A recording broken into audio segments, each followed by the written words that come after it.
ஏன்னா ரொம்ப கம்மியாக ஆள் இருக்கும்போது மைக் இயல்பு. நம்ம வந்து பரிசு கொடுக்குறது வேக வேகமாக கொடுத்துட்டோம். ஏன்னா அச்சீவர்ஸ் வந்து நம்ம ஸ்டேஜில் கிரவுண்டில் காமிக்கிற கம்பெனி அப்படி ஒரு அசுர வளர்ச்சியில் இருக்கிறோம். ஸோ அப்படி எல்லாருமே பேசாமல் போனாலும் அவங்க ஒட்டுமொத்த ரெப்ரஸன்டேட்டிவாக இந்த 3 ஃபேமிலிக்கு மைக் கொடுத்து அவங்க எக்ஸ்பீரியன்ஸ் 2 மினிட்ஸ் கேட்போம். கைதட்டோட ஏஸ் எத்தனையோ வாய்ப்புகள் வந்து போகலாம். வந்த வாய்ப்பு வரமாக அமையுது, அதாவது வாழ்க்கையா அமையுது மைவி கிரியேட்ஸ் மட்டுமே. இன்னைக்கு தமிழ்நாடு மட்டுமில்லாத அனைத்து எல்லா மாநிலங்களும் லட்சம் மக்கள் வந்து தனது முழு வாழ்வாதாரமாக மைவி கிரியேட்ஸ் இருக்காங்க. அது ரொம்ப பெருமைக்குள்ளதாக இருக்குது. எங்கள் குடும்பம் பார்த்தீங்கன்னா எல்லாருமே மைவி கிரியேட்ஸ்ல ஒர்க் பண்ணிட்டு இருக்கோம். அதனால அது வெளியே சொல்றதுக்கு பெருமையாக இருக்குது. எனக்கு நம்ம ஒரு மைவி கிரியேட்ஸ் அப்படின்னு சொல்லிக்கிறது ரொம்ப பெருமையாக இருக்குது. நாளுக்கு நாள் இது வளர்ந்துட்டே போகுது. 30 லட்சம் மக்கள் தாண்டி போயிட்டு இருக்கோம்.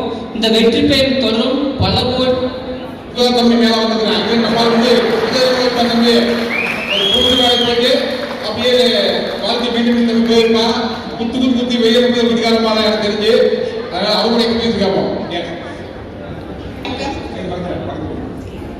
எனக்கு இந்த ஆப்பர்ச்சுனிட்டி ஏற்படுத்தி கொடுத்த மைவி கிரியேட்ஸ்க்கு நான் ரொம்ப நன்றி சொல்லிக்கிறேன்.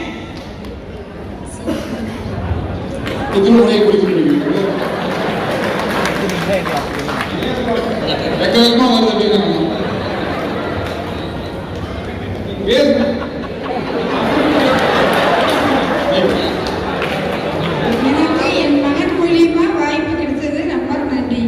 அவ்வளோதான். சம்பளம் வாங்க போவான். 300 கேள்வி கேட்டு 30 டைம் அலைவிட்டு அத்தனை இன்டர்வியூ பாஸ் பண்ணி அதுக்கப்புறம் பெண்டை கழினாதான் சம்பளம் முடியும். நீங்க அம்மா என்ன சொல்லுச்சு? அவ்வளவுதான். ஆனா வருமானம் என்ன? 50,000 பர் மந்த். அது உள்ளபடியே கம்பெனிக்கும் உறுப்பினர் உங்களுக்கும் பெரிய பெருமை தான். அது எனக்கும் ஒரு சின்ன சந்தோஷம். எஸ் நெக்ஸ்ட் ஃபேமிலி ரேங்கிங் பண்ண வேண்டாம். அதுவே மைக் அடிக்கிறது தயாராக இருக்குது. ஆபரேட்டர் ரெண்டு பாருங்க. எனக்கு வந்து நார்மலா என் வீட்டில் வந்து அம்மா மட்டும்தான், அப்பா இல்லை அப்படின்னு இருக்கும் பொழுது இந்த வாய்ப்பு அப்படின்றது எனக்கு ஒரு பொக்கிஷமாக தான் கிடைச்சிச்சு. ஏன்னா வீட்டில் 2 பேர் சம்பாதிச்சாலே வந்து ஃபேமிலியை ரன் பண்ண முடியாது. ஆனால் எங்கள் அம்மா ஒத்தாளா இருந்துட்டு என்னையும் என் தம்பியும் ரொம்ப கஷ்டப்பட்டு படிக்க வச்சாங்க. ஸோ படித்து முடிச்சுட்டு வெளியெல்லாம் வந்து வேலை தேடும்போது தான் தெரிஞ்சிச்சு அவங்க 15 வருஷமா கார்மெண்ட்ஸ் ஃபீல்டில் எந்த அளவுக்கு வந்து வேலை பார்த்து கஷ்டப்பட்டாங்கன்னு.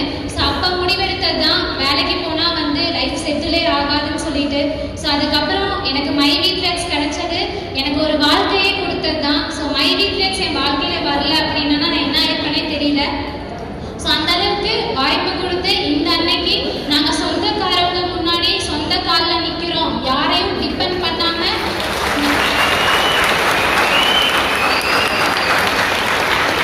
முன்னாடி நிற்காம நாங்கள் கொடுத்து உதற அளவுக்கு வளர்ந்துருக்கோம் அப்படின்னா அதுக்கு முழுக்க முழுக்க மைவி கிரியேட்ஸ் மட்டும்தான். சரி, எங்கள் அம்மாட்ட சின்ன வயசுல தான் டிவி பார்க்கும்போது சொல்லியிருக்கேன், அம்மா ஒரு நாள் பாருங்க அங்கே முன்னாடி வந்து இந்த செலிபிரிட்டிஸ்லாம் வந்து அவங்க ஃபேமிலி மெம்பர்ஸ்லாம் வந்து இன்வைட் பண்ணுவாங்க. அப்போ நான் டிவியில் பார்க்கும்போது சொல்லியிருக்கேன் எங்கள் அம்மா கிட்ட, ஒரு நாள் முன்னையும் கொண்டு போய் அந்த மாதிரி நான் நிற்க வைப்போமா அப்படின்ட்டு. ஸோ அந்த வாய்ப்பு எனக்கு முழுக்க முழுக்க ஏற்படுத்தி கொடுத்தது மைவி கிரியேட்ஸ் தான். So senior directors and MD sir, Guruji எல்லாத்துக்கும் இந்த இடத்துல நம்ம முழுக்க முழுக்க நன்றி சொல்லுவோம். தேங்க்யூ.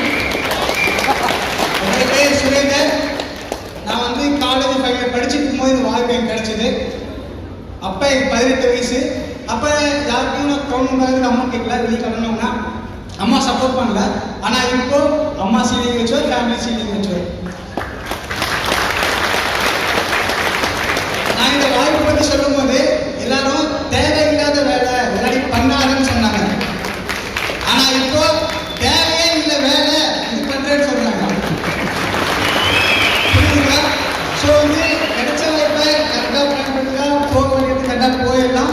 ஸோ கண்டிப்பாக இதுக்கெல்லாம் பார்த்தீங்கன்னா ஆக்சுவலாக பார்த்தீங்கன்னா நான் காலேஜ் படிச்சுட்டு இருக்கும்போது ஒரு 40 பேர் இருப்பாங்க கிளாஸில். அதிகமாக இருக்கும் 40 பேர் முடியும்.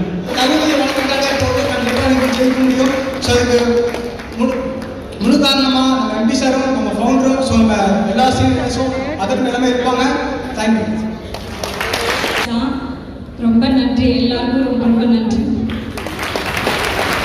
எல்லாத்துக்கும் நன்றி, எல்லாரும் வந்த மக்களுக்கும் நன்றி, எல்லாரும் பொறுமையா இருந்து எங்களை அந்த நிகழ்ச்சி நடத்தி கொடுத்ததுக்கும் நன்றி.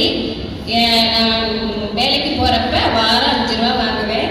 என் பையன் சொல்லுவான், என்னைக்கு வாரம் 5 ரூபா வாங்குறியா, நான் என்னைக்கு வாங்க அப்படின்னு என் பையன் சொல்லுவான். வாங்கவே விரைவில் அப்படின்னு சொல்லுவான். இன்னைக்கு என் பையன் மந்த்லி 54,000 ரூபாய் வாங்குறான். அது மட்டும் இல்லாமல் எங்க ஃபேமிலியே வாங்க வைத்திருக்கிறார். அது மட்டும் இல்லாமல் எத்தனையோ குடும்பத்தை வாழ வைத்திருக்கிறார். இன்னைக்கு சேர்த்தி நகரவே உருவாக்கி இருக்கிறார் என் பையன். மேடையில் வந்து 1 lakh வாங்குறப்ப எம்டி சார் பரிசு கொடுத்தாரு. அப்ப எங்க அம்மா வரலன்னு ரொம்ப ஃபீல் பண்ணா. அப்ப எம்டி சார் சொன்னாரு, அம்மா இந்த டேஜ்க்கு கண்டிப்பா வருவாங்கப்பா அப்படின்னு சொன்னாரு. அதே இந்த திருப்பூர்ல இந்த டேஜ்ல மீட்டிங் நடக்கிறப்ப இன்னைக்கு எங்க ஃபேமிலியே கொண்டு வந்து நிறுத்திருக்கிறார் என் பையன். இதுக்கு ரொம்ப ஒரு முக்கியமான செய்தி சொல்லணும். நாங்கள் பேரண்ட்ஸ் என் பையனுக்கு ஹெல்ப் பண்ணலை. எங்கள் சக்தி முருகன் சார் ஃபேன்சி ஸ்டோர் வச்சிருக்கிறாரு. அவர் நான் இருக்கேன் தம்பி, உனக்கு நான் ஹெல்ப் பண்ணுறேன் அப்படின்னு சொல்லி அவரும் காளியப்பன் சாரும் இந்த முயற்சிக்கு ரொம்ப நன்றி. இந்த ஃபேமிலி எங்களை கொண்டு வந்து நிறுத்தினதுக்கும் அந்த 30 நம்பர் டைரக்டர் செயல்பாளர் மஞ்சுளா மேடம் எல்லாத்துக்கும் நன்றி. குறிச்சி சாருக்கும் நன்றி. நன்றி. நீங்களும் எல்லாரும் எங்களை மாதிரி அக்செப்ட் பண்ணணும்னு எங்களுக்கு ரொம்ப ஆசையாக இருக்குது, சந்தோஷமாக இருக்குது. இந்த வாய்ப்பை ஏற்படுத்தி எல்லாருக்கும் மைவீதி பார்க்குறேன்.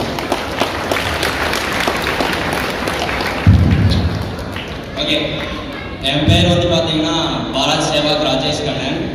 ஆக்சுவலி வந்து பார்த்தீங்கன்னா மைவித்ரி ஆர்ட்ஸ் வந்து நிறைய குடும்பத்துக்கு வந்து நிறைய விஷயங்கள் பண்ணியிருக்கு. ஆனால் என்னை பொறுத்த வரைக்கும் வந்து பார்த்தீங்கன்னா ஒரு மிகப்பெரிய ஒரு போதைன்னு சொல்லலாம். ஆனால் எல்லா குடும்பத்திலையும் வந்து பார்த்தீங்கன்னா அப்பா பேர் சொன்னாதான் பையன் பேர் தெரியும் சொல்லுவாங்க. ஆனால் என்னோட 2 தடவை தாண்டாலும் 4 தடவை தாண்டாலும் என் பேர் சொன்னாதான் எங்கள் அப்பா பேருக்கு தெரியும். ராஜேஷ் கண்ணன் என் பேர் சொன்னாதான் இவனோட அப்பா அழகுமணின்னு தெரிய வருது. ஆனா ஒரு மிகப்பெரிய ஒரு சந்தோஷமான ஒரு விஷயம். அப்புறம் இன்னொரு மகிழ்ச்சியான செய்தி, அதாவது எங்க அப்பா திருப்பூர் வந்து ஒரு டெய்லரா வந்து பாத்தீங்கன்னா ஒரு 25 வருஷத்துக்கு மேல இருக்காரு. இங்க திருப்பூர் வரும்பொழுது வந்து பாத்தீங்கன்னா அவர் 2 வீலர் எடுக்க போகும்போது அவருக்கு புல்லட் எடுக்கணும் ரொம்ப ரொம்ப ஆசை. அவர் கூட வேலை செய்யற ஒருத்தர் சொல்றாரு, இதெல்லாம் பார்க்க தான் முடியும், வாங்க முடியாது அப்படின்னு சொல்லி. ஆனா 25 வருஷத்துக்கு அப்புறம் நம்ம நிறுவனத்துல சேர்ந்து இஎம்ஐ எல்லாம் இல்லாம ரெடி காஸ்ட்ல புக் பண்ணி எடுத்திருக்காரு.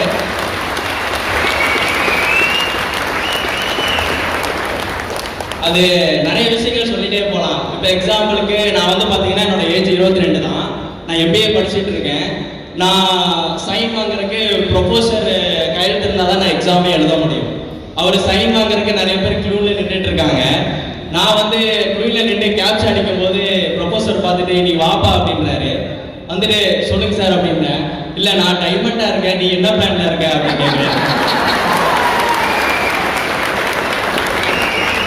அப்புறம் என்னோட டேஷ்போர்ட் எடுத்து காட்டினேன், 8 லட்ச ரூபா பார்த்துட்டு அவரே ஷாக் ஆகிட்டேன்.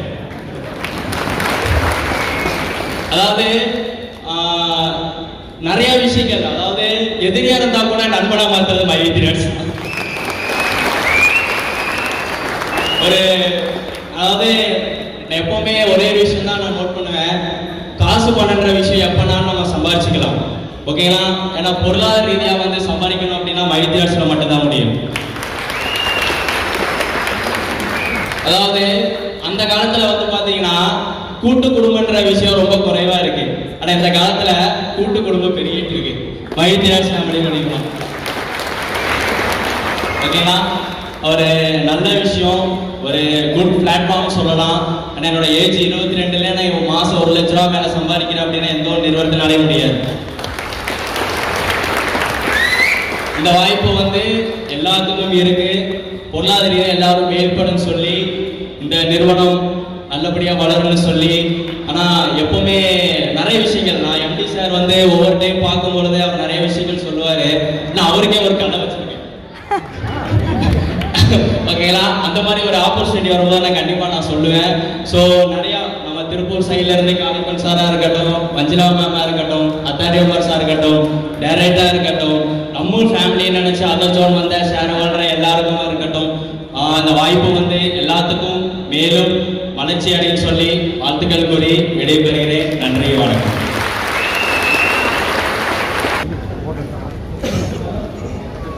கொஞ்சம் முன்னாடி வாங்க சார்.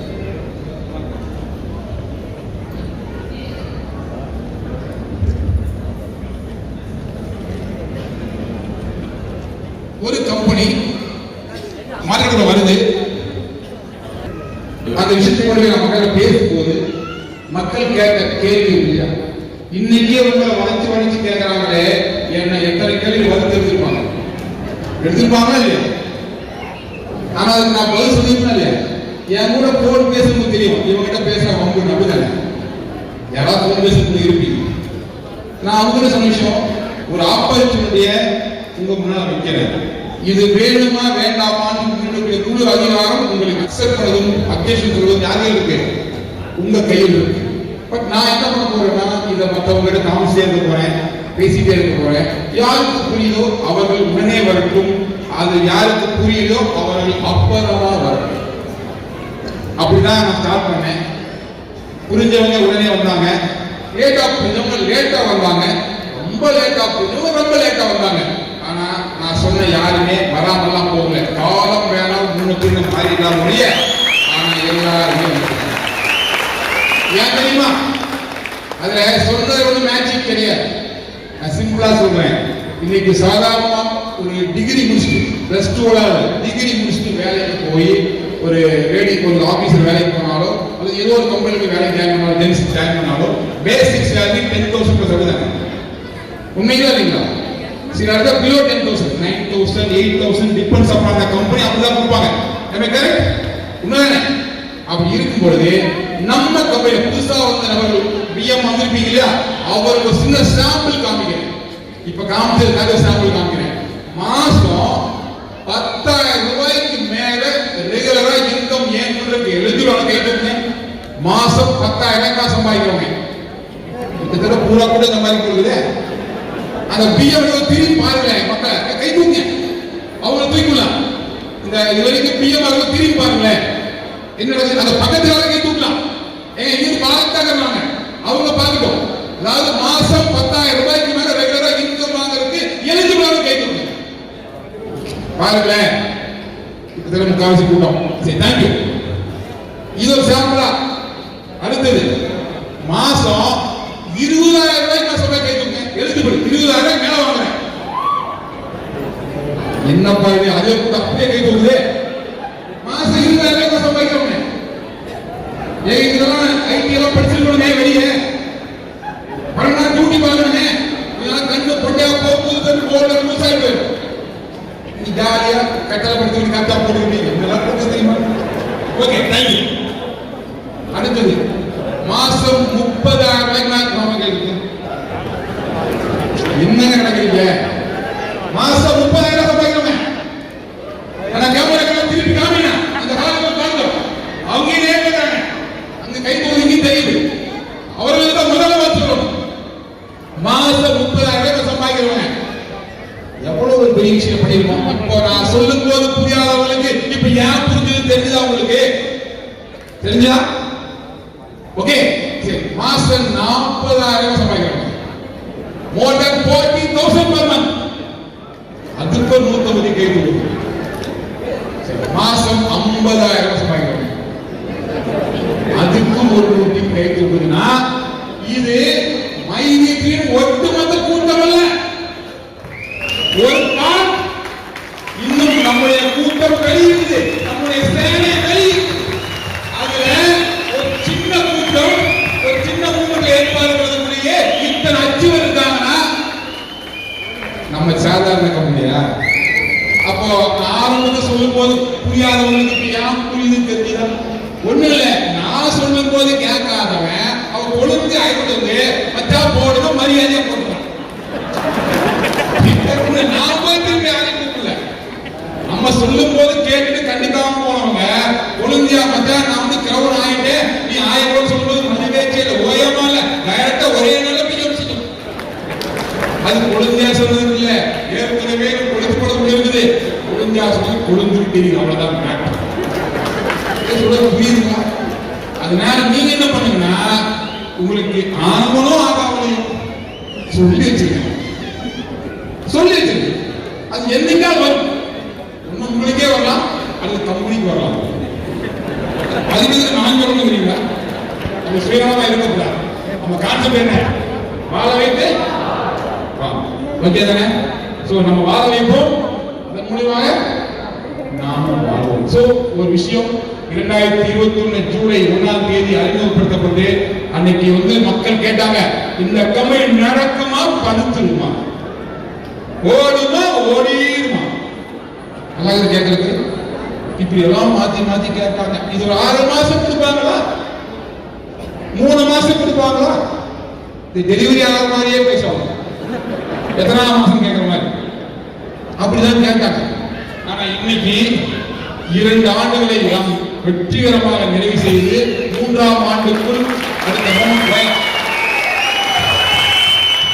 இப்போ கேள்வி கேட்டவங்க இன்னைக்கு என்ன கேட்கறது, எப்படி கேட்கறது, எங்கிருந்து ஆரம்பிக்க தெரியாம முடிச்சுட்டு இருக்காங்க. இப்போ சொல்றேன், யாரா இருந்தாலும் சரி, மை வீட்டின் கதவு என்றும் திறந்து வைக்கப்பட்டிருக்கிறது. நீங்கள் எப்ப ஓகே, அதோட குழப்பம் இல்லை. அப்போ இப்படி கேள்வி கேட்கும்போது நாம வாயில பதில் சொல்லாம செயல்ல பதில் சொன்னோம். அப்படி நம்ம சொன்ன பதில்கள் சில அன்னைக்கு ஒரு ஆபீஸ் கோயம்புத்தூர்ல, இன்னைக்கு தமிழ்நாட்டில் மட்டுமே ஏற்கனவே திறப்புலாக அலுவலகம் 22, திறப்புலாக தயாராக 13. 35 ஆபீஸ் தமிழ்நாட்டில் மட்டுமே மாவட்டத்தில் ஒண்ணு. அதாவது பணத்திற்கு 6 ஆபீஸ் இருக்கு. திருப்பூரோட ஆபீஸ் தயாராக உங்க ஒத்துழைப்பு போல, திருப்பூர் வெளியிட்டு அவர்கள் வரும்போது உங்க ஒத்துழைப்பு போல. அடுத்ததா தமிழ்நாடை தாண்டி இந்த கர்நாடகால சிங்கப்பூர் ஒரு ஆபீஸ், இந்த கேரளா ஒரு ஆபீஸ், அது இல்லாம ஆந்திராவில திருப்பதி மற்றும் விஜயவாடா ஆபீஸ், அதே மாதிரி தெலுங்கானா மஞ்சள் ஆபீஸ் ரெடியா இருக்கு. யூபி உத்தரப்பிரதேசல லக்னோ ஆபீஸ். இப்படி படிப்படியா வெகு விரைவில் இந்தியாவின் அனைத்து மாநிலங்களிலும் அலுவலகம். இது கேள்வி கேட்க சரியான பதிலா? அன்னைக்கு ஒரு நபர் ஆரம்பித்த நிறுவனம் நேற்று கடைசி நிலவரம் 33,22,420 பேர். 33,22,420 நேற்றுக்கு நிலவரம் 33,22,420 நேற்று. இன்னைக்கு மாறி இன்னைக்கு கண்டிப்பா 33,33,333 கூட இருக்கலாம். எப்படி பார்த்தா தெரியும், வாய்ப்பு இருக்கு. ஏன் தெரியுமா? ஒரு நாளைக்கு ஏவரேஜா 11,000 பிளஸ் ஐடிஸ் பண்ணி ஒரு நாளைக்கு. அது என்ன கணக்குனா, ஒரு நிமிஷத்துக்கு 8 ஐடிக்கு மேல, நிமிடத்துக்கு 24 மணி நேரம் கணக்கு பண்ணி, பீக் ஹவர்ஸ் இல்ல, ஏவரேஜ் பண்ணி. இன்னைக்கு நம்ம ஒரு சேனலை ஆரம்பிச்சு 3 விதமான இன்கம் பிளாட்ஃபார்மை எதிர்கொண்டு அதை செய்யறதுக்காக திட்டமிட்டு ஆரம்பிச்ச விஷயம் ஒரே மூமெண்ட்லயே ஒரு சில மாதங்கள், அதாவது 2 வருஷம் வச்சுக்குமே, அதுக்குள்ளேயே பல சாதனைகளை சத்தம் இல்லாமல் இப்ப நம்ம சவுண்ட் ஆரம்பிச்சிட்டோம். ஏன் தெரியுமா? இதுக்கப்புறம் சவுண்ட் இல்லாம நமக்கு மரியாதை இல்லை பாருங்க. அதனால சிலலாம் உறக்க பேச வேண்டியிருக்கு. ஏன்னா உண்மைக்குள்ளாக வெளியே தேவையில்லாம பேசும்போது இவ்வளவு பண்ணி நம்ம பேசணுமா, பேசி ஆகணுமா? அந்த வேலையை தான் நம்ம ஆரம்பிச்சுக்கணும். சும்மா கேஷ்ல ஒரு மீட்டிங் நாங்க இன்னைக்கு பார்த்தா அந்த மண்டலத்தினுடைய இந்த கால் பிதுங்கி வழிகிறது, பக்கத்து காலும் நிரம்பி வழிகிறது, பத்தாவதுக்கு வெளியூர் கூட்டமும் நம்முடைய உறவுகள் உட்கார்ந்து பார்க்கிறாங்கன்னா அவங்க பெருந்தன்மைக்கு மீண்டும் ஒரு கைதட்டி, மீண்டும் ஒரு கைதட்டி போகாம வந்துட்டோம். நம்ம நிறுவனத்தின் நிகழ்ச்சி உள்ள இருந்த அண்ணன், வெளியே இருந்த அண்ணன், வெளியே எல்இடி போட்டிருக்காங்க. இதை விட முக்கியம், போன வாரம் பார்த்தீங்கன்னா ஒரு 10 நாளைக்கு முன்னால அன்னூர்ல நடந்த ஃபங்க்ஷன் இதை விட கொடுமை. ஏன்னா ஒரே ஒரு காலம் மட்டும்தான், மற்றபடி இடம் இல்லை, எல்இடி வால் இந்த மாதிரி ஏற்பாடுகள் இல்லை. அப்படி இருந்தும் கூட மக்கள் வெளியே ரொம்ப நேரம் பார்த்தாங்க. அந்த வகையில பார்த்தா அதோட கொஞ்சம் கஷ்டம் கம்மியாக தான் இருக்குது. பட் இருந்தாலும் உள்ள இருக்கிற சொப்பசிங் வெளியே இல்லை. அதையும் மீறி பொறுமையாக பார்த்து அந்த நட்புகளுக்கும் உறவுகளுக்கும் மீண்டும் ஒரு முறை உள்ள எதிர்பார்க்கிறோம். அது உட்கார்ந்தா தெரியும். ஜஸ்ட் லேட்டாக பஸ் லேட்டாக இடம் தூரமாக இருக்கலாம், ஏதாவது எவ்வளோ கொடுமை. முதலே உட்காந்துட்டு வெளியே சாப்பிடலான்னு போயிட்டு வந்து இடத்துலாம் போக இன்னும் கொடுமை. ஏன்னா 12 மணிக்கு ஒரு குழு உட்காந்துருச்சு. நான் வந்து பார்க்கும்போது ஞாபகம் வந்து பண்ணுவேன். நம்மளால பார்த்தாங்க யாரும் ஹிந்தி மாதிரி ஒரு பிற்கும் பார்த்தாங்க. நம்மளோட ஓரமாக உட்காந்துட்டு இடத்துல பார்க்கலான்ட்டு கொஞ்சம் பேர் மேலே அவங்க பேசிட்டாங்க. இது வந்து இந்த டிவியில் கேமரா சத்தமாக இருக்குது. நம்ம அடிக்கடி வர்றது இல்லையா, இருந்தாலும் நிகழ்ச்சிகள் வரும்போது எப்படி போய் பார்த்துடுறாங்க. கொஞ்சம் அடையாளம் சொல்றாங்க. இப்போ சவுண்ட் மட்டும் தான் ரொம்ப பேக் இருக்காது. இப்போ அடுத்திருந்து அலுவலக திருப்பிழா வரிசையாக நடக்கும்போது அவங்க வீடியோ வந்து பார்த்துடுறாங்க. ஸோ அவங்க டவுட் எப்படி இப்படி உட்காந்துக்கிறாங்க, அவங்களால சம்மந்தம் இல்லாமல் கேஷுவல் உட்காந்து சொல்லி வச்சுக்கிறாங்க. நான் திரும்ப சொல்றேன், என்னவாக இருந்தாலும் இங்க இருக்கிற அத்தனை authority board, zonal directors, senior directors and also me, அத்தனை பேரும் உங்களில் ஒருவர் தான் எங்களுக்கு பொறுப்பாளர் நினைக்கிறேன். நாங்களும் உண்மையாக ஓகே. அதனால எல்லாரும் ஒண்ணுதான். பொசிஷன் வேறையா இருக்கலாம், வேலைகள் வேறையா இருக்கலாம், ஆனாலும் வேல்யூ அனைவருக்கும் ஒன்றுதான். ஓகே. அதனால அதெல்லாம் போய் வந்தா போறா ஒண்ணு இல்லை. அப்ப நீங்களும் வரும்போது மாணவர்கள் போட்டாங்க, உங்களுக்கும் போற தயாராகணும். ஓகேவா? ரெடியா? இன்னைக்கு எல்லா கம்பெனிலையுமே அச்சு முடிச்சிருக்காங்க.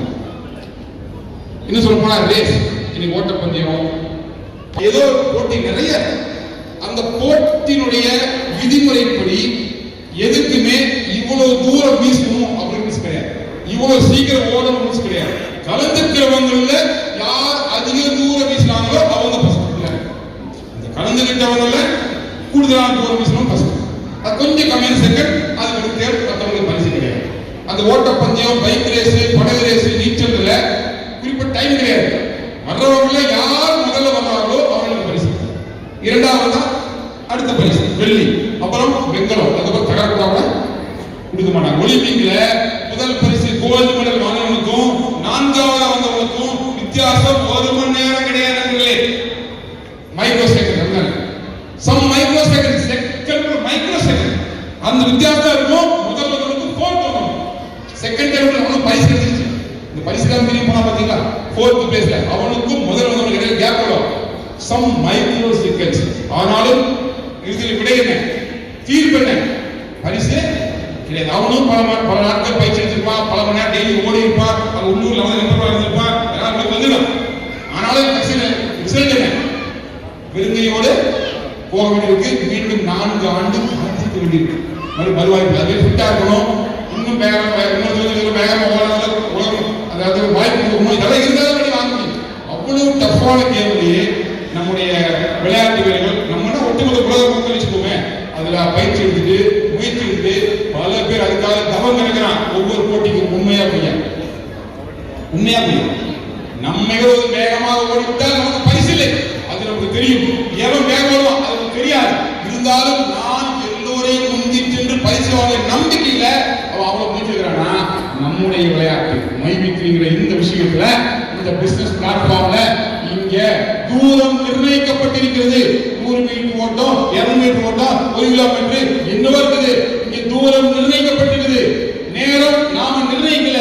இங்க முதல்ல வரவங்க பரிசு இல்ல, வர்ற அத்தனை பேருக்கும் பரிசுனா இந்த போட்டியில கலந்துட்டு அந்த எல்லை கோட்டை கொடிக்கிட்டு அத்தனை பேருக்கும் பரிசுனா, இந்த போட்டியில ஓடி வரவன் வேகமா ஜெயிக்கட்டும், நடந்து வரவன் மெதுவா ஜெயிக்கட்டும். ஆனா வெற்றி எல்லாத்துக்கும் சொந்ததானே. இப்படி ஒரு போட்டி கையில கிடைச்சதுக்கு அப்புறம் நீங்க அந்த எல்லையை நோக்கி மூவ் பண்ணாம ஒருவேளை அங்கேயே உட்கார்ந்துட்டாலோ, தேங்கி கிடந்தாலோ, திரும்பி போனாலோ அது நிறுவனத்தின் குற்றம் அல்ல, நீங்கள் தான் அறுவடை செய்யணும். நீங்க ஓடி வாங்க, நடந்து வாங்க, உருண்டு வாங்க, தவந்து வாங்க, உட்கார்ந்து வாங்க, எப்படியாவது வாங்க, வந்து பரிசு வாங்கிட்டு போங்க. என்னங்க இப்ப சீனி முடிச்சது ஏறினாங்க இல்லையா, ஏறினாங்க தானே. இப்படி ஏறவங்கள எல்லாருமே ஆரம்ப தேதி ஒரே தேதியா, எல்லாரும் கிரௌனான தேதி ஒரே தேதியா, சீனி முடிச்ச தேதி ஒரே தேதியா, ஆனா கொடுத்த பரிசு அது வந்து அப்ப எங்க வித்தியாசம் பார்க்கறாங்க புரியுதா? யார் முதல்ல வந்தா, யார் ரெண்டாவது வந்தா, வந்தியா வாங்கி அவ்வளவுதான். அப்ப எவ்வளவு எளிமையா இருக்கு, ஈஸியா இருக்குதுங்களா இல்லைங்களா? அப்ப நம்முடைய போட்டியில யாரு வேணா கலந்துக்கலாம், எப்ப வேணா ஜெயிக்கலாம். அப்ப எந்த கடையும் இல்லை, ஐயா வாங்கி போயிட்டாங்களே நம்ம கிடைக்காதோ அப்படிங்கிற விஷயம் எல்லாம் கிடையாது. கண்டிப்பா யாரெல்லாம் உங்க சிஸ்டத்துக்குள்ள சொன்ன விஷயத்தை செஞ்சு முடிக்கிறாங்களோ அவர்களுக்கு நிறுவனம் என்ன சொல்லுச்சோ அதை சொன்ன மாதிரி சொன்ன டைம்ல கன்னா அக்கௌண்ட்ல கொடுக்குதுன்னு சொன்னா அதை நம்ம ஒவ்வொரு வாரமும் நிரூபிச்சிருக்கிறோமா இல்லையா? நிரூபிச்சிருக்கிறோமா இல்லையா? நீங்க கம்பெனியில பேர் கைது ஏதோ பேர் கைது ஏதோ பேர் கைது கைதெல்லாம் பேர் வாங்குங்க. மற்றவங்க பேர் வாங்குங்க. ஓயமான பேர் வாங்கிப்பீங்க.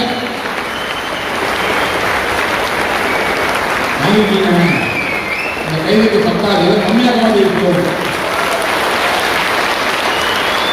செக் பண்ணுப்பா. கைது செக் பண்ணி காசு போட்டா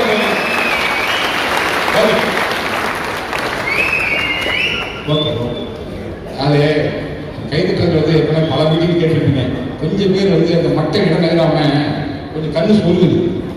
மத்தாலையா மாணி பிரேக்ஃபாஸ்ட் போட போகுது, மத்தியானம் தான் போகிறோம்ல, காலையிலே ஆரம்பிச்சுட்டு கொஞ்சம் பேருக்கு அந்த அஜீரண கோளாறுனால கொஞ்சம் டிஸ்டர்பன்ஸ் ஆகி என்ன பண்ணுதுன்னா தூக்கம் கண்களை தழுவுகிறது. உண்ட மயக்கம் தொண்டமை கூண்டு சொல்லுவாங்க. அந்த மாதிரி விலங்கி கூட்டுகளை முசிப்பிக்கிறதுக்கான ஒரு சின்ன முயற்சி தான் இந்த கைதட்டுற விஷயம். பல மீட்டிங் கேட்டிருப்பீங்க. ஆனால் நம்மளே புரிஞ்சுட்டு இருப்போம். அப்படிதானே? ஒரு முறை நம்மளை கைதட்டிக்கலாமா, இன்னொரு கைதட்டிக்கலாமா?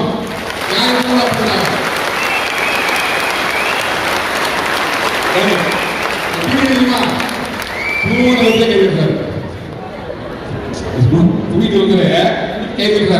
அப்புறம் ஜெயிச்சிட்டோம். ஜெயிச்சோமா இல்லையா?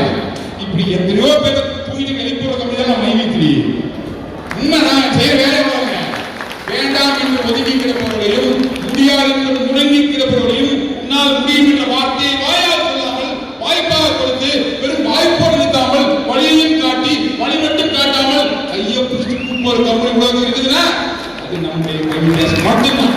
அந்த பெருமை நம்முடைய கம்பெனி கிடையாது. காலத்தை சொல்ல நம்ம கம்பெனியில நீங்க மெம்பரா இருக்கீங்க. அது OMO PMO silver gold diamond gold ஒரு சீலிங் எவ்வளோ அதெல்லாம் இந்த கேம்ல முடிஞ்சு வச்சு இப்போ ரியல் கேம்ல வரும். ஆக்சுவலா உங்களுக்கு கிடைச்ச வாய்ப்பு என்ன அப்படின்னு சொன்னா நம்முடைய வியாபாரத்துல வரிசை இது நாம் தரப்போகின்ற பொருட்களின் ஆரம்ப அணிவகுப்பு. இதே அடுத்த வருஷம் இந்த ஸ்டேஜ் ஃபுல்லா வச்சாலுமே பத்தாது. அவளை போட்டு இந்த ஸ்டேஜ் இடம் பத்தாது. ஒன்னா இப்படி இதே பண்ணவங்க அங்க ஒரு லைட் அங்க ஒரு லைட் இங்க ஒரு லைட் மேல அடுக்கினா மட்டும்தான் மேபி கொஞ்சம் நெருக்கி வச்சா பொருளெல்லாம் பார்க்க முடியும். ஸோ அந்த அளவுக்கு 6 விதமான தலைகளை, அதாவது health care, home care, kitchen care, personal care, men's care, women's care சொல்லிட்டு 6 விதமான தலைப்புகளை கிட்டத்தட்ட 100 பொருள் வருஷத்துக்குள்ள வந்துடும். தொடர்ந்து 1 by 1 300 ப்ராடக்ட் லான்ச் பண்ண திட்டமிட்டு அதுக்கான R&D வேலை நடந்துட்டு இருக்குது. அடுத்தடுத்த லான்ச்சிங் வேலை தொடர்ந்து போயிட்டு இருக்கு. அதோட பார்த்தா இன்னைக்கும் சில விஷயங்களை லான்ச் பண்ண போறோம். அது அப்புறம் பார்க்கலாம். இதெல்லாம் எதுக்கு? இதெல்லாம் சம்பந்தமா போகலாம். ஒரு மசாலா தூள் நம்ம புதுசா தயாரிக்க போறோமா? மசாலா தூள் கேள்விப்படுது இல்லையா? ஒரு சாம்பார் தூள் கேள்விப்படுதானே, யூஸ் பண்ணதானே? ஒரு ரசப்பொடி இப்படி பாத்தீங்கன்னா நீங்க சோப்பு இருந்து புதுசா யாரும் குளிக்க போல, ஒரு பேஸ்ட் புதுசா யாரும் பல்ல வளர்க்க போல. அப்படி ஏற்கனவே நாம யாரோ ஒரு பிராண்ட எதுக்குன்னே தெரியாம வாங்கி யூஸ் பண்ணிட்டு இருக்கும்போது இன்னைக்கு நம்ம கம்பெனி பிராண்ட் இருக்குன்னு சொல்லும் போது அதுக்கு நாமளே ஒரு வருமானத்தை ஏற்படுத்திக்கிற பிளாட்ஃபார்ம் கம்பெனி கொடுக்குதுன்னு சொல்லும் போது யாருக்கோ விளம்பரம் பண்ணி தனிஷ் பொருளை தூக்கி நம்ம மற்றவங்க காமிச்சோ யூஸ் பண்ணியா பேசுற விஷயத்த கொஞ்சம் மாற்றி நம்ம ப்ராடக்டை நம்ம பர்ச்சேஸ் பண்ணி அது நல்லா இருந்தா மற்றவங்களுக்கு சொல்லி நல்லா இருந்தானா ப்ராடக்ட் யூஸ் பண்ண நல்லா இருந்தா யூஸ் பண்ணி ரிசல்ட் நல்லா இருந்தா அது சொல்றது வருமானம் நல்லா இருந்தா இப்படி ஏதோ ஒண்ணு இல்லை எல்லாமே நல்லா இருந்தா நீங்க சொன்னீங்கன்னா நீங்க நல்லா இருப்பீங்க. அதான் மகிழ்ச்சி சொல்ல விஷயம். நல்லா வேற அது எதுனா நீங்க நம்முடைய ப்ராடக்டை நீங்க உங்க யூசர் ஐடியை யூஸ் பண்ணி நம்ம ஸ்டோர்ஸ்ல பர்ச்சேஸ் பண்ணீங்கன்னா உங்க தேவைக்கு நீங்க பர்ச்சேஸ் பண்ணி எதை வாங்கணும், நீங்க எதை வாங்கிக்கலாம், வாங்கி ஆகணுமா எந்த கட்டாயம் இல்லை. எவ்வளவு வாங்கணும், நீங்க எவ்வளவு தேவை வாங்கணும், எப்ப வாங்கணும், எப்ப தேவை. திரும்ப சொல்றேன், வாங்கி ஆகணும் கட்டாயம் எவ்வளவு சுதந்திரம் இருக்குது. இன்னைக்கு பல கம்பெனி மார்க்கெட் ப்ராடக்ட் பேஸ்ட் இருக்குது. அங்க நீங்க விற்கிறீங்களோ மாசம் ஆணைக்குள்ள பொருள் வாங்கினா மட்டும் தான் வரணும். உண்டா இல்லையா? அந்த ரூல்ஸ் எல்லாம் ஒரு கட்டம் போட்டு வட்டம் போட்டு நடக்கிறது நம்ம கிடையாது. இது மக்களின் நிறுவனம். உங்க நிர்பந்திக்கு நம்ம தயாரா இல்ல. உங்களுக்கு விருப்பப்படும் போது விருப்பமான பொருளை விருப்பமான அளவுக்கு வாங்கிக்கணும். அப்படி வாங்கும் பட்சத்தில் எத்தனை ரூபாய்க்கு பில் பண்றீங்களோ அதுல 4.5% 4.5% உங்களுக்கு நிறுவனம் துவக்கத்திலே வருமானம் கொடுக்குது. 1000 ரூபாய் பில் பண்ணா 45 வருமானம். எத்தனை ரூபாய்க்கு பில் பண்ணலாம் நீங்க முடிவு பண்ணிக்கீங்க. ஏதோ வாங்கணும்னா நீங்க முடிவு பண்ணிக்கீங்க. ஸோ மொத்தத்துல நம்ம கம்பெனியில யாரோ ஒரு சொன்னதை கேட்டு ஓப்பனிங் நம்பரா 100% ஃப்ரீயா ஜாயின் பண்ணி எந்த பொருளையுமே பர்ச்சேஸ் நிர்பந்தத்துக்குள் போகாமல் இதுல ஏதாவது ஒண்ணு எப்பவாவது வேணும்னா அதை போய் ஸ்டோர்ல வாங்கினீங்கன்னா உங்களுக்கு வாங்குற பில்லிங் ரேட்ல 4.5% உங்களுக்கு இன்கமா கிடைக்கிறது. இதுக்கு நீங்க பிஎம்ஆ இருக்கணும், சில்வர் கோல்ட் ஆகணும், டைமண்ட் கோல்ட் எதுவுமே கிடையாது. ஓஎம்ஆ இருந்தாலே போதும். உங்களுக்கு எப்ப என்ன பொருள் வேணுமாலும் ஸ்டோர்ல வாங்கிக்கலாம். ஸ்டோர் எப்பங்க வேலை செய்யும்? அந்த 1ஆம் தேதி ஸ்டோர் மிகச் சிறப்பா செய்யும். 1ஆம் தேதி ஊருக்கு போய் ஆரம்பிக்கணும். 1ஆம் தேதி ஸ்டோர்ல கொண்டு வர பொருள் கிடைக்க ஆரம்பிக்கும். ஆகஸ்ட் பாண்டிக்குள்ள ஃபுல் ஸ்ட்ரீட்ல எல்லாமே செட் ஆயிடும். ஸோ 1ஆம் தேதி ஸ்டோர் சேல்ஸ் ஆரம்பம். உங்களுக்கு பிடிச்சமான பொருட்களை என்ன ஸ்டோருக்கோ நீங்க வாங்கிக்கலாம். வாங்குற பொருள்ல 4.5% பில்டிங்ல உங்களுக்கு இன்கமா கிடைக்கும். இதை நீங்க கன்சியூம் பண்ண ஆரம்பிச்சு நல்லா இருக்கு நீங்க ஃபீல் பண்ணி யாருக்காவது தெரிஞ்சோ தெரியாமலோ சொல்லி அவர்களையும் ஓயமா ஃப்ரீயா ஜாயின் வச்சு அவர்களுக்கு பிடிச்ச பொருளை அவங்க ஊர்ல அவங்க வேற ஊருக்கு அவங்க ஊர்ல அந்த பொருளை பர்ச்சேஸ் பண்ண முடியுமா நம்ம ஸ்டோர் வழியா அவர்கள் என்ன வாங்கினாலும் 4% அவங்களுக்கு கிடைக்கும். அது மட்டும் இல்லாம அவர்களை ரெஃபர் நீங்க பண்ண ஒரே காரணத்துக்காக அவர் எப்ப பில் பண்ணாலும் அதுல இருந்து 1.5% உங்க வேலட்டுக்கு வந்து சேரும் என்றால் நல்ல விஷயம். நல்ல விஷயம். 1.5% நீங்க டைரக்ட் ரெஃபர் பண்ற நபர்கள் எப்ப எங்க ஸ்டோர்ல என்ன பொருள் வாங்கினாலும் அவங்க பில் பண்ண அடுத்த செகண்ட் உங்களுடைய வேலட்டுக்குள்ள அந்த பில்லிங் அமௌண்ட்ல 1.5% டக்குனு வந்து வந்துடும். இது அடுத்த விஷயம். நீங்க வாங்கினா 4.5% உங்களுக்கு ரெஃபர் பண்ணவங்க டைரக்டா வாங்கினாங்கன்னா அதுக்கு 1.5%. அவர்கள் யாரா சொல்லுவாங்களா? தெரியாது. சொல்லுவாங்களா? சொல்லுவாங்க. எப்படி தெரியும்? இத்தனை பேர் நான் சொல்லவில்லை, நான் சொல்லி யாரும் சொல்லி வச்சிருக்கீங்கன்னா இங்கேயே இவ்வளவு கூட்டம்னா இந்த விஷயம் வெளியே பரவச்சுன்னா இவ்வளவு தூரம் பரவும். ஏதோ ஒரு வியாதி பரவாயில்ல கோடிக்கணக்கில் மாஸ்க் போட்டு மறைச்சு கிளவுஸ் போட்டு கையை கழுவி எல்லாத்தையும் கழுவி இருந்தாலும் வந்துருக்கு. அப்படிதானே ஒரு வியாதி அப்படி பரவது போது ஒரு நல்ல விஷயத்தை நாம திட்டமிட்டு பரவலாம். பரவுமா பரவாதா? அப்படி பரவாது என்று யாராவது நீங்கள் நினைப்பீர்களேயானால் ஒரு ஆலமரம் என்று வளர்ந்து நிற்கிறது என்றால் அந்த மரம் முதல் நாளில் ஒரு விதை. அந்த விதை தான் இன்று விருட்சமாக இருக்கிறது. உண்டா இல்லையா? மைவி 3 2021 ஜூலை இன்னொரு விதை இன்று 33 லட்சம் பேருக்கு கொண்ட மரமா நிற்குதுன்னா வந்திருக்கு தானே? வந்ததே வரலையா? அப்ப ஒன்னே அவள் ஆச்சுன்னா இந்த 33 லட்சம் அடுத்த வருஷம் என்ன ஆகும்? எங்க போகும் வளர்ச்சி? புரிஞ்சுக்க முடியுதுங்களா? அதுல ஒரு ஆள் நீங்க. நான் 10 வைக்கும் போது நவுத்து கிடந்தது, ஊதி வாய் வீங்கி போய்தான் கொளுத்துவேன். இன்னைக்கு போய் ஜுவாலை வந்து எரியுது. நீங்க போட்டீங்கன்னா பச்சை மரம் நின்று வருங்க. ஏன்னா சூடு அப்படி. நீ பேசுனா என்ட்ரி கன்ஃபார்ம். கன்ஃபார்மா இல்லையா?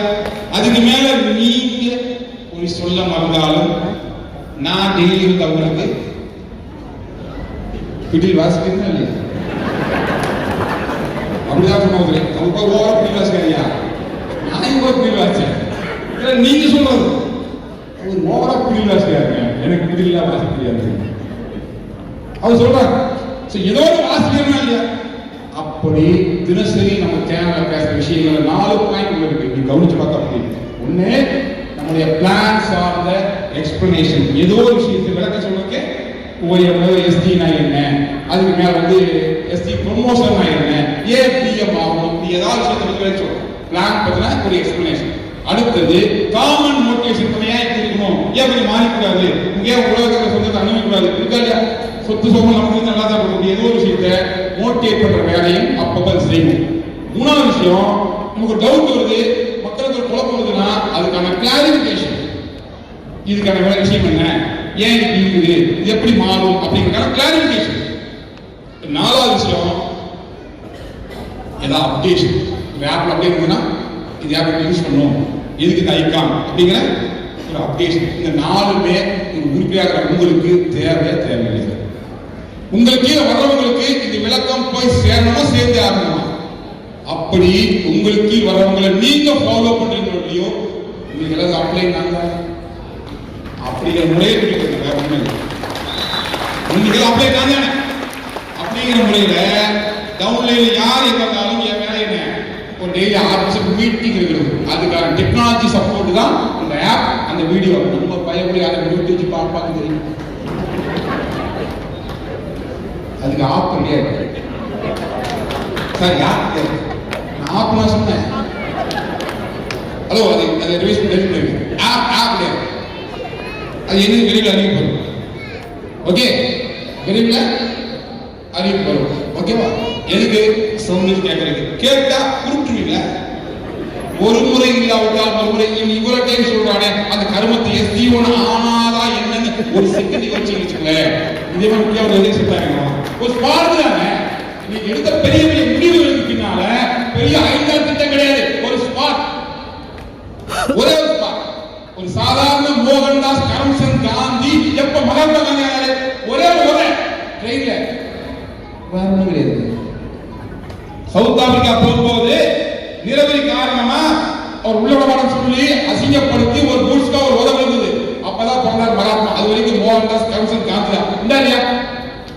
சோ இன்னைக்கு பல விஷயங்கள் ஒரு மனுஷன் உருவாகிறான்னா இன்னைக்கு ஒரு அச்சீவர் ஒரு பெரிய நாளத்தை கேட்பாங்க, ஏப்பா வாழ்க்கை இவ்வளவு கஷ்டம் வந்தது, இவ்வளவு போராடியே, உனக்கு தைரியமும் இதுக்கான துணிச்சலும் எங்கிட்ட போகுதுன்னு கேட்டா அது சொல்லுவாரு, ஒரு அவமானம், ஒரு செகண்ட்ல என் சொந்தக்காரன உதாசப்படுத்தினான் சொல்லுவாங்களா இல்லையா?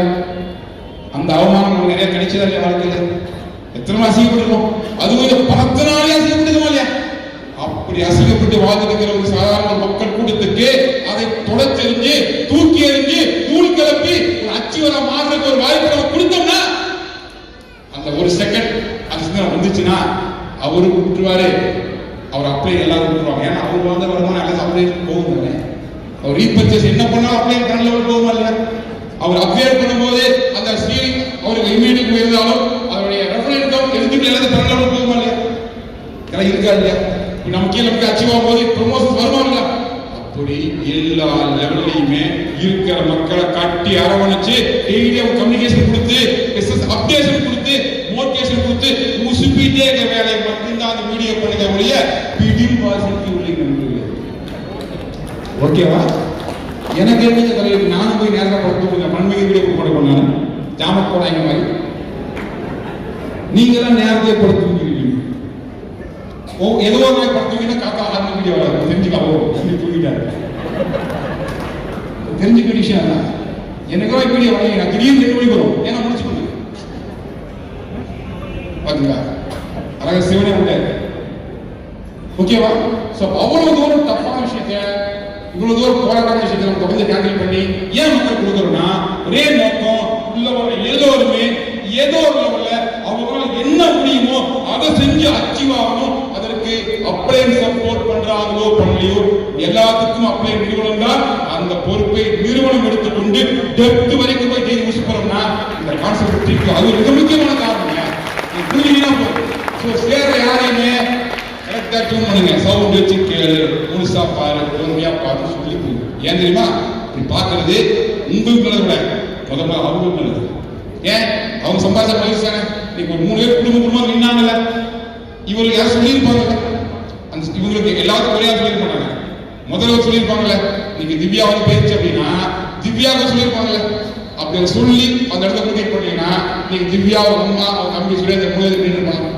இல்ல வந்து வெங்கடேஷ் ஃபேமிலி இருக்கும், இல்ல ராஜேஷ் ஃபேமிலி இருக்கும். அவங்க மட்டும் இல்ல, மேல வந்தீங்க இல்லையா, அவங்க எல்லாத்துக்குமே நிறுவனம் யாரும் வாய்ப்பு கொடுக்கல. யாரோ மகராசன் போற போக சொன்ன விஷயம் தான்.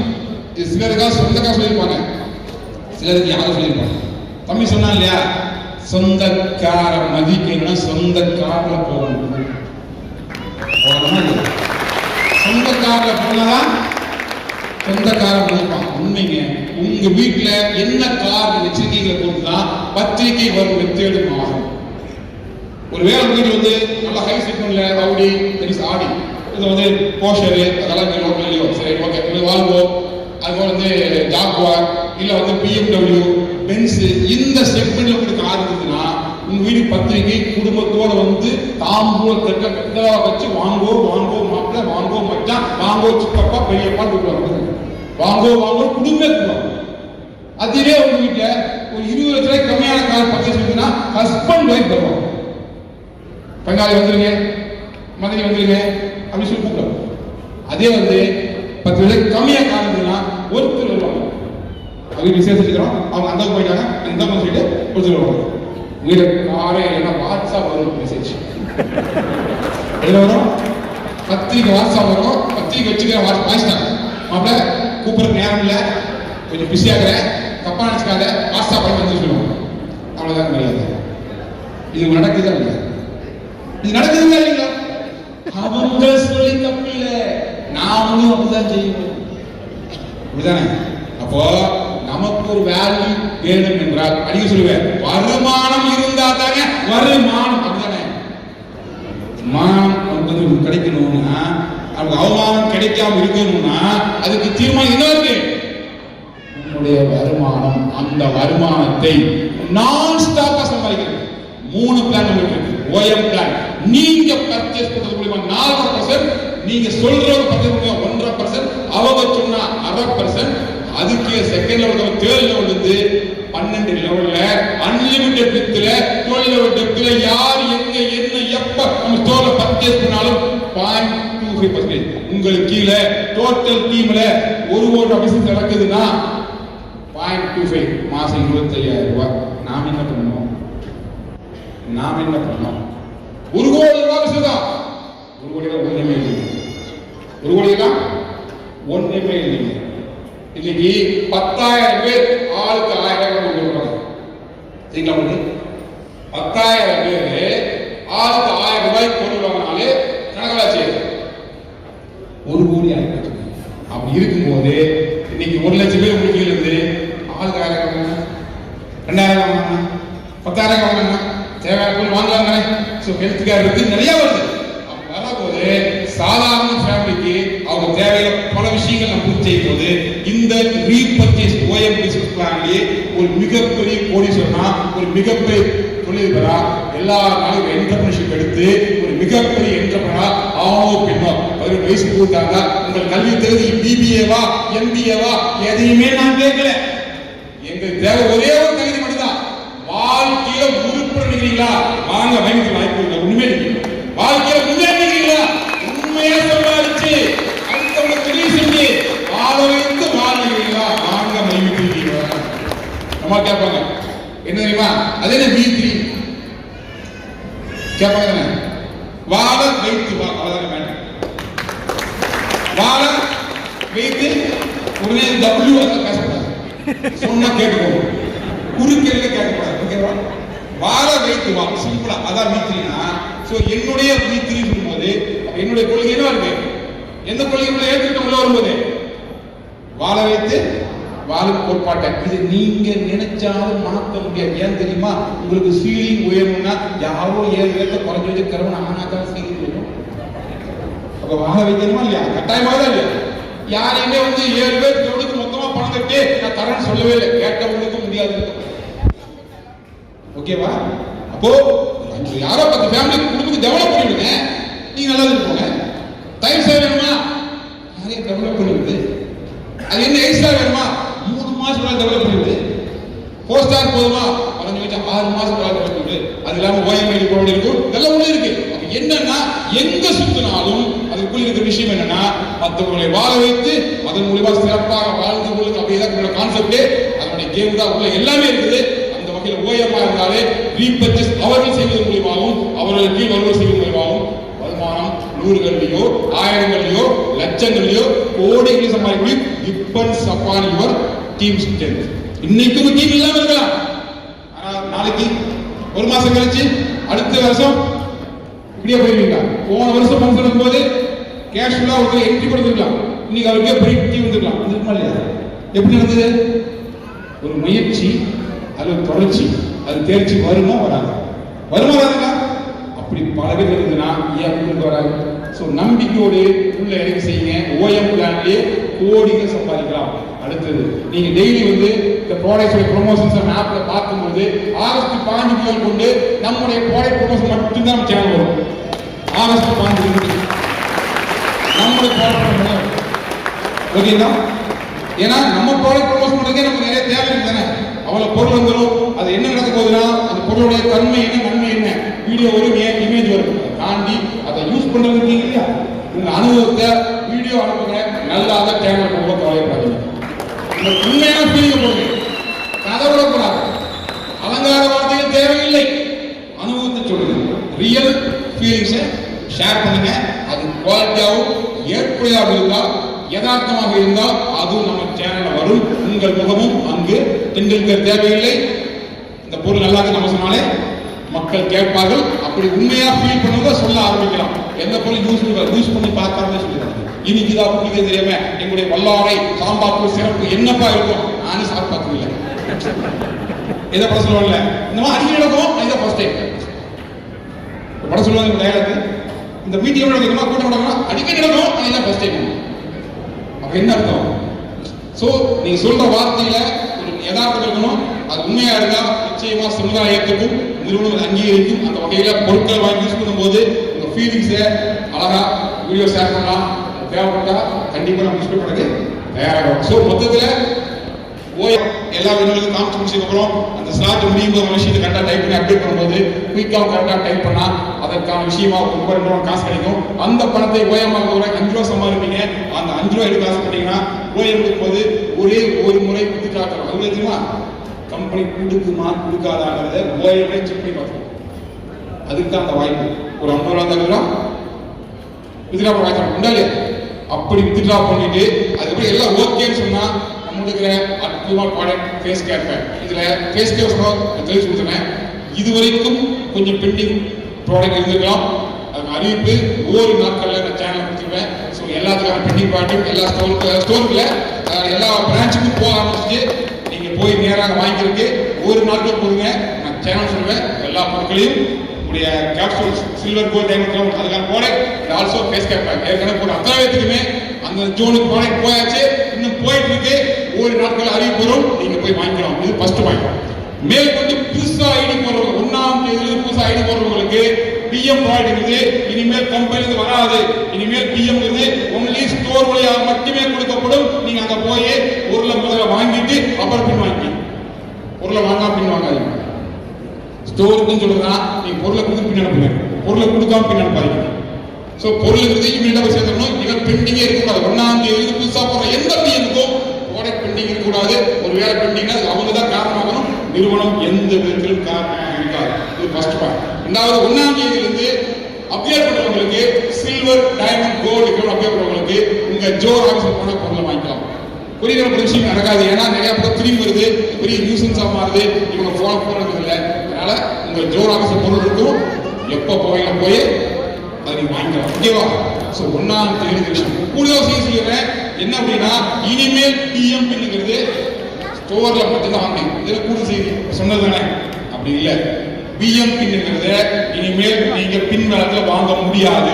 1ஆம் தேதியிலிருந்து நீங்க பின் வேலை காசை சில்வர் கோல்ட் டைமண்ட் அப்படியே யூஸ் பண்ணிக்கலாம். முடிய பிஎம் பின்னுக்கு யூஸ் பண்ண முடியாது. ஏன்னா திரும்ப ப்ராடக்ட் பண்ணி பஞ்சாயத்து ஏன்னா கஸ்டமர் காசு வாங்க முடியல, அவங்க வாங்கிடுங்க. அவங்க வாங்கித்தான் நீங்க வந்து வேலை யூஸ் பண்றீங்க. அப்படி இருக்கும்போது என்ன ஆகுதுன்னா அவங்களுக்கு திரும்ப ப்ராடக்ட் பெண்டிங் ஆயிரும். இந்த யூசர்ஸ் வந்து கண்டினியூ. ஸோ அதை தவிர்ப்பதற்காக ஒத்துழைப்பு தேவை. மொத்தத்தில் 1ஆம் தேதியிலிருந்து பிஎம் பின்னுங்கிறது ஸ்டோர்ல மட்டும் தான் கிடைக்கும். நீங்க பின் வேலைக்கு பின் வாங்க முடியாது. அதே பின் வேலை காசை சில்வர் கோல்ட் டைமண்ட் யூஸ் பண்ணிக்கலாம். கிளியரா புரியுதுங்களா? யாரோ தான் வாங்குறீங்க அவர்களுக்கு சொல்லிடுறேன். கிளியரா?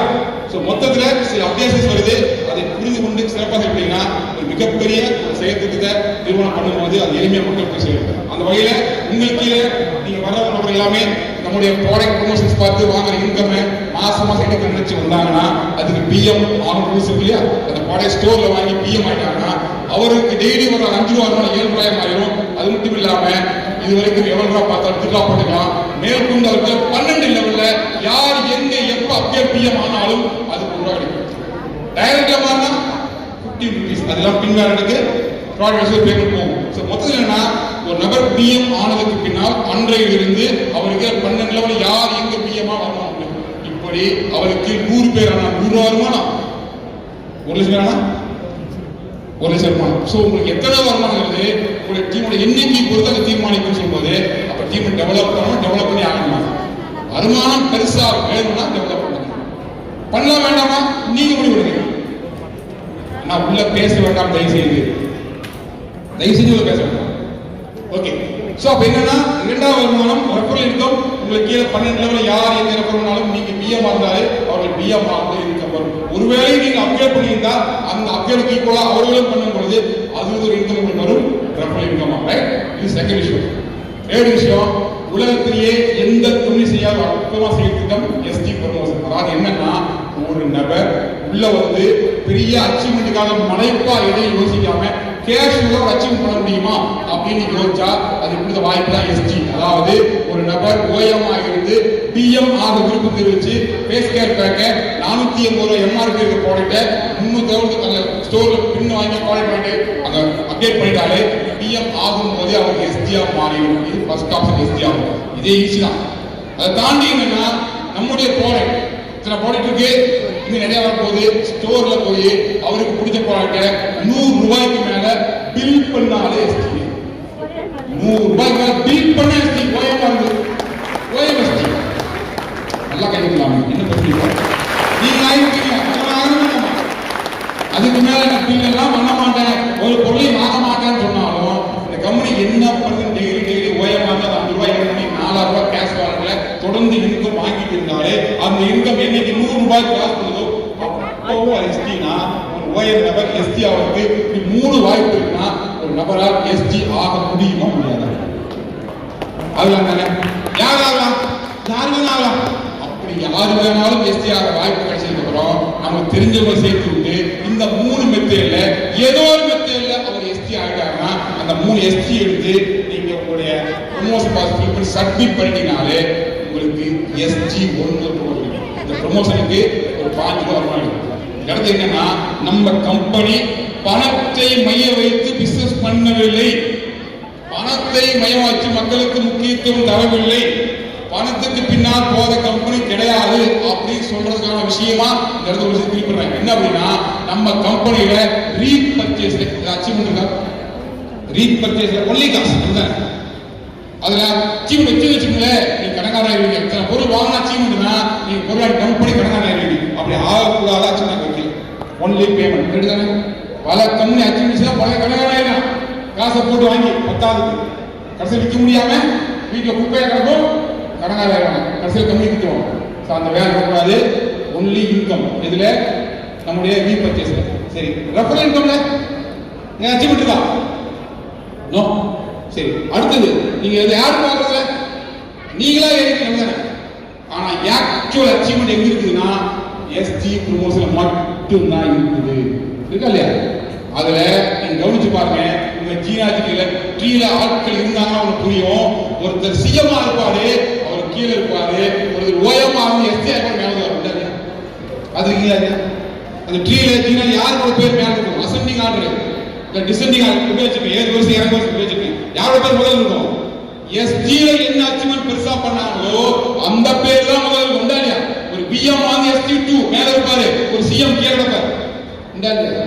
அப்போ உங்களுடைய ட்ரீல ரெகனைசேஷன்ங்கிறது எஸ்டி பேஸ் பண்ணி சொல்லும்போது அங்க உங்க பேக்கேஜ் பேசாது. நீங்க சிஎம் இருக்கீங்களா டிஎம் அதெல்லாம் பார்க்க மாட்டோம். ஓஎம்ஆ இருந்தா கூட எஸ்டில ப்ரமோஷன் ஆயிட்டீங்கன்னா உங்க பேர் எங்க இருக்கும்? மேல வந்திருக்குன்னா கம்பெனி இந்த இடத்துல யாருக்கு முக்கியதுன்னா உழைப்பவர்களுக்கு, இறங்கி வேலை செய்யறவர்களுக்கு, வாழ்க்கையில ஜெயிக்க நினைக்கிறவங்களுக்கு. அந்த ட்ரீயை பார்த்தாலும் புரியும். எத்தனை ரூபா பேக்கேஜ் மேல போதுன்னு போடல. எஸ்டி என்ன பண்ணிருக்கார்? டீம் எந்த டெவலப் பண்ணிருக்கார்? அவர் ஓஎம்ஆ பிஎம்ஆ அது மேல கிடையாது. ஏதாவது பண்ணிருக்காரா? தனக்கு வெற்றிக்காக முயற்சி இறங்கியிருக்காரா செஞ்சிருக்காரா அப்படிங்கிற மட்டும்தான் பார்க்கறமே ஒழிய அதை தாண்டி வேற எதையுமே நம்ம அங்கிருந்து கவனிக்கல, எதுக்கு முக்கியத்துவம் தரல. ஒண்ணும் இல்லை, கம்பெனியில ஒரே இடத்துல ப்ரமோஷன் இருக்குது. அந்த ப்ரமோஷன் முழுக்க முழுக்க உழைப்பின் அடிப்படையில், டீம் வளர்ச்சியின் அடிப்படையில் நீங்க போட்ட எஃபோர்ட் இருக்குன்னா யாரும் அச்சீவ் ஆகாம இல்லையா? இதுல SD 1 ஆனா 5 ரூபாய், SD 2 ஆனா 45 ரூபாய், SD 3 ஆனா 135 ரூபாய், SD 4 ஆனா 405 ரூபாய், SD 5 ஆனா 1205 ரூபாய் சொல்லிட்டு ஒவ்வொரு லெவலுக்கும் 3 மடங்கா 12 லெவலில் முடிக்கும் போது வந்திருக்கு மொத்த தொகையின் அக்குமுலேஷன் அமௌண்ட் மோர் than 39 lakhs. இது கேஷ் மட்டும். இது இல்லாம SD4 ஒரு ட்ரிப் இருக்கு, SD5 ரீசார்ஜ் இருக்கு, SD6 வந்து ஒரு மொபைல் போன் இருக்கு, SD7 ஒரு ஃபாரின் ட்ரிப் இருக்கு, SD8க்கு ஒரு 1 லட்சம் பைக் இருக்கு, SD9க்கு 3 லட்சம் கோல்ட் இருக்கு, SD10க்கு 6 லட்சம் கார் இருக்கு, SD11க்கு 12 லட்சம் பென்ஷன் பாண்ட் இருக்கு, SD12க்கு 36 வீடு இருக்குன்னா இந்த gift எல்லாம் சேர்த்துனா மோர் than 60 lakhs. ரெண்டையும் சேர்த்தா near about 1 crore rupees இருக்கு SD ப்ரோமோஷன் மட்டும். இதுல SD ஆகோ அல்லது SD1 ஆகோ அல்லது SD2 ஆகோ எதற்கும் காலவாசம் இல்லை நண்பர்களே. நீங்க ஒரு மாசத்துக்கு வர முடிச்சீங்கன்னா 12 லெவல் முடிக்க 12 மாசம், அதே ஒரு லெவல் முடிக்க 3 மாசம் ஆக மாட்டாங்க. 12 லெவலுக்கு மேக் ஆஃப் 3 இயர்ஸ், ஒரு லெவல் முடிக்க 6 மாசம் ஆகும் என்றால் கூட ஒரு SD1 ஆகுது 6 மாசம், அடுத்தது 3 SD1 உருவாக்குறதுக்கு இன்னொரு 6 மாசம். இப்படி ஒரு லெவல் முடிக்கிறதுக்கு 6 மாசத்தை செஞ்சா கூட மேக் ஆஃப் 6 இயர்ஸ்ல 1 கோடி என்றால் வருஷத்துக்கு எத்தனை லட்சம், மாசத்துக்கு எத்தனை ஆயிரம். இதற்கு நம்ம என்ன வெட்டி முடிச்சோம்?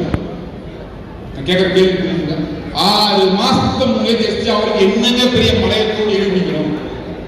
போற போக்குல ஒரு ஓய போட்ட கூட அவன் வேடிக்கை பார்த்து எஸ்டி ஆயிடுவாங்க. சொல்ல உண்மையா அப்படியா? பர்ச்சேஸ் பண்ண வேண்டாம், எந்த பொருளையும் பிஎம் ஆக வேண்டாம், கம்பெனி என்ன பண்ணுது ஒரு மாசத்துக்கு பார்த்தாலே அவர் எஸ்டி மட்டும் இல்ல இதெல்லாம் ஆயிடுவார். ஏன் தெரியுமா? டெய்லி பார்க்கறதா இல்லையா? பார்க்க ஐடியா கிடைக்குமா இல்லையா? சரி நாம ஏன் செய்யக்கூடாது? நமக்கு என்ன, நமக்கு தேவை இருக்குல்ல, நம்மளும் சம்பாதிக்கணும்ல, நமக்கு குடும்பம் இருக்குல்ல, நம்ம நினைச்ச மாதிரி வாழ்க்கையை வாழணும்ல அப்படின்னு ஏதோ ஒண்ணு நினைச்சா கூட மொத்தமா உள்ள வந்து அவரும் வாழ்ந்துருவார், உங்களையும் வாழ வச்சிருவார்னா இந்த இடத்துல எஸ்டி எவ்வளவு முக்கியமான கேமா இருக்கு. மொத்தத்துல நம்ம கம்பெனியில நீங்க சீலி முடிகளுக்கும் காலவாசம் கிடையாது, எஸ்டி அச்சீவ்மெண்ட்டுக்கும் காலவாசம் கிடையாது, ரெஃபரன்ஸ் மாசம் வாங்கணுமா காலவாசம் கிடையாது. அதுக்கப்புறம் எந்த பேக்கேஜ் எப்ப மாறணும் கட்டாயம் கிடையாது, காலங்களை அது ஆப்ஷன் மட்டும்தான், இங்க கம்பல்சன் கிடையாது. ஓயமாயிருந்து பிஎமாவது முழுக்க முழுக்க உங்கள் விருப்பம். ஓயமாயிரம் சம்பாதிக்கலாம் பல கோடி ரீபர்ச்சேஸ்ல. அடுத்தது பிஎம் ஆனவர்கள் சில்வராவோ கோல்டாவோ டைமண்டாவோ புரோனாவோ மாறுவது முழுக்க முழுக்க அவரின் விருப்பம். இங்கும் எந்த இடத்தில் நிர்பந்தம் கிடையாது, அது ஆப்ஷன் தானே ஒழிய கம்பல்சன் கிடையாது என்றால் அவர்கள் விருப்பத்தின் பேரில் அப்கிரேட் ஆப்ஷன் கொடுத்து அதிலிருந்து ரிக்வெஸ்ட் போட்டதுக்கு அப்புறம் கம்பெனி கால் வந்து அதுக்கு ஓகே பணம் கட்டி பின் வாங்கி அட்டெக்ட் பண்றாங்கன்னா எந்த கம்பெனி பண்ணுது? நைட் ஒரு இடத்துக்கு முன்னாடி பணம் போட்டு வாங்கி போறதா யோசிக்கிறாங்க. நம்ம ஆபீஸ்ல லேட்டா வந்தா திருப்பி வந்துப்பாங்க, போயிட்டு வாங்கிப்பாங்க. காசை கொண்டு வந்துக்கிற நீ வாங்காம போயிட்டு வாங்கலையா? நான் கொண்டு வர்றேன். நாம இன்னைக்கே ஓடி போயிடுவோம்னா வீட்டுல வாங்கி போயிடலாம். நம்ம என்னைக்கு இருக்கு தானே, நமக்கு என்ன சொல்றோம் சொல்றது புரியுதுப்பா? ஓடி போயிடுவோம்னா ஐயோ வந்த வாங்கி போயிடலாம், ஓரதே அது வாங்கி போயிடுவேன். நாம என்னைக்கு இருப்போம் தானே, நமக்கு என்ன அவசரம்? பொறுமையா வாங்குவோமே. சரியா சொல்லிக்கலாம்.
அவன் குறுக்க போயிடாதீங்க சார்.